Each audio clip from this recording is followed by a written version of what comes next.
Another player pack review. Today we're taking a look at AFC Ajax, which is Monday the 6th of March's selection. And look, I honestly do think that Timber is a monster, lads. He is a beast in the game. If you do not have him, I definitely recommend him, but you are going to be taking a chance on getting these players because you only have 3 chances of 8 players to get. And look, you could get a few players that are not going to make your team. Even an early start squad is going to be able to buy standard players that are kind of better than these players, and I'm going to show you why in a second. So if you do have a really good nominating contract version of Timber, or you got that version of him way back when, if you packed him before, I definitely do recommend that you probably stick with him, even though this guy looks like a monster because you can train him up in multiple ways. But the rest of the players, lads, like, I'm kind of torn, right? Because they do release a couple of like poor players, like, goalkeepers that are never going to be good enough to get into a decent squad. But if you are playing, with a lower level squad, or you're trying to try out a couple of different players, there are some interesting ones in here. The worst thing about this pack this week, I think, for instant use is that, only Timber is on a B form with a goalie, Rulli as well, that's on a goalkeeper B form. But you're not going to be really using him, right? So we are going to start with Kudos. He is a 79 overall centre forward. We've got 2 centre forwards on this. We have Brabe as well. And the 2 of these have got some very, very good stats, some very, very good player skills. This guy has got inconsistent form. He is a whole player, so he does, he's down as a registered position as a centre forward, but I would say that he's more of kind of like an AMF, which he does have some unusual skills for a whole player. Now, I've gone on record like plenty of times before saying Pedri is probably the best whole player in the game, but you've also got a couple of other players that can, do the job as a whole player as well for you if you play an AMF, and there's just so many AMFs. So I think if you are using him, you don't need to train up his shooting that much, even though he is down as a, as a striker.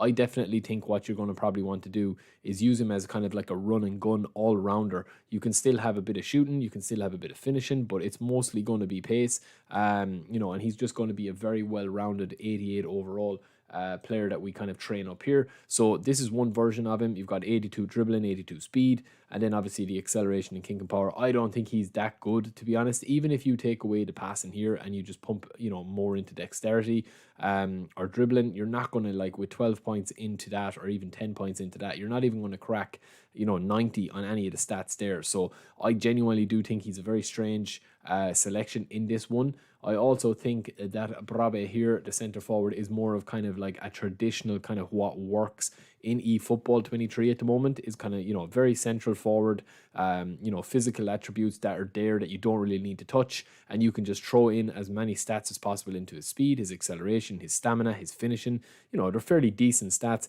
This guy is a super sub. He does have standard form, so, obviously he's not going to be one of the meta centre forwards in the game, but if you are looking to play with an Ajax squad or are looking to play with an Eredivisie squad, this guy is pretty decent, and he's a massive upgrade on his actual standard card. Some of the players aren't big upgrades. This guy's got 45 levels as his standard card. This one is 31, but the difference in the quality is big. So I would say that he is probably worth it as a super sub if you do get him. But other than that, in my opinion, he's not really for the centre forwards in it. We've also got a left back on Windal, or Wijndal. Is it Vindal? I think it's Vindal. I think that's how you pronounce it. But this guy is just a very kind of common left back as well. Look, he does have standard form. I think most of the players from Ajax, you're going to be crossing balls into the wings, right? Even with the wingers that we'll look at in a second, Berghuis and Bergwijn, they're 2 of the players that you're going to be looking to get the ball into the box with, right? All of these players that you're going to see have got pinpoint crossing and AI player styles early cross. This guy's got 1-touch pass as well. So as a left back, you can go 2 routes, right? The first route would be obviously to just completely discard his defending and turn him into just, an absolute speed monster up front, and the passing obviously as high as you possibly can. That's going to be really kind of like Roberto Carlos territory, where you're going to have the acceleration, you're going to have the balance, you're going to have the stamina, the speed, and also the passing, which is in, around the 80 mark, right? I think with his weighted pass, true passing and 1-touch pass, you're going to get away with not having his passing as high as it possibly needs to be. We've also got this guy, Bergwijn, here as well. And he's had a couple of versions, obviously with a nominating contract one, but this guy is at an 80 overall. He's very, very similar to the Netherlands pack that they released, and he's got 25 levels. This one has got 25 levels as well. And the only difference between that Netherlands pack that they released and this current one that's been released for the club selection, as you can see there when we hover over, is this version actually has better speed. This Netherlands pack has better speed by +3 but -3 kicking power. So I think the Netherlands version is actually better. Now this guy isn't bad either, but again, you're not going to be going for pure. I think this guy is probably the pick of him in terms of he's got the power, he's got the pace. He does have pinpoint crossing as well as true passing, so you don't need to pump up the passing as much. Even if you do, you're only going to get into the 70s anyway. And he is on D form as well this week, which is a bit of a pity. Berghaus, one of my favorite players to play with in eFootball 2022. His card is extremely similar as well to his Netherlands card. So you can see there that this Netherlands card, the only difference between the card, they're practically identical. Everything, skills, stats, everything is identical, apart from the Netherlands card has +3 in offensive awareness and -3 in lofted pass.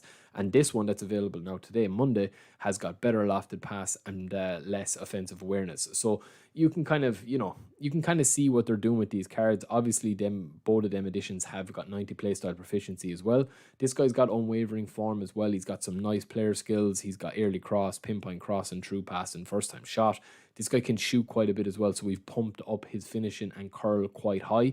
And he's more of a kind of a slower based methodical player that you can play kind of pretty much like central as well. So I do like that you can play a prolific winger in. You lose that little playing style boost, but it's not really a big deal with the way the gameplay is at the moment, right? Now, usually when I'm taking a look at players, we do take a look at players that can get the ball into the box. And this guy, Tadic, there's been a couple of versions of him as well. And we will take a look at him and then the goalkeeper and then Timber to finish us off. But this guy, Tadic, lads, I do like him. I have him in my squad and I do like him, but I find it difficult to play with him sometimes because he's kind of slower. I find like that the players are either really fast or else the slower players are kind of like sluggish when you're on the ball with him. Now, he's got some nice player skills, obviously first time shot, true passing, heel trick, soul control, long range driving, long range curling, long range shooting. He's also got amazing run and long ranger for his play style for when the AI is controlling him if you do sim a lot of games. But look at his stats, man. They're all like in the mid 80s for the main stats that you have. The speed and acceleration is the one thing that you kind of miss out on here. But playing him left wing, crossing balls into a tall centre forward, you will get a lot of goals. Just from knockdowns and interceptions and stuff like that. So I do think that he is good. Now, this version of him is an 81 overall, but there's been multiple versions of him. I think his standard version kind of tracks up quite well because you've got 29 levels compared to 25. So those extra levels can actually get you up with this card very, well. We also have this version of him here, which is practically identical. It's, probably a better version of him that was here. I think most people would have got this guy at the time. So I do think that he is a good version of him here. We've also got our traditional goalie that they release in these packs, 90 reflexes. He's got long throw, he's got penalty saver, low punt, not bad. Form is standard, so that's not bad either. They did release, I think, one of these packs before, and then its standard version is quite different as well. 29 levels to go. He is on B form.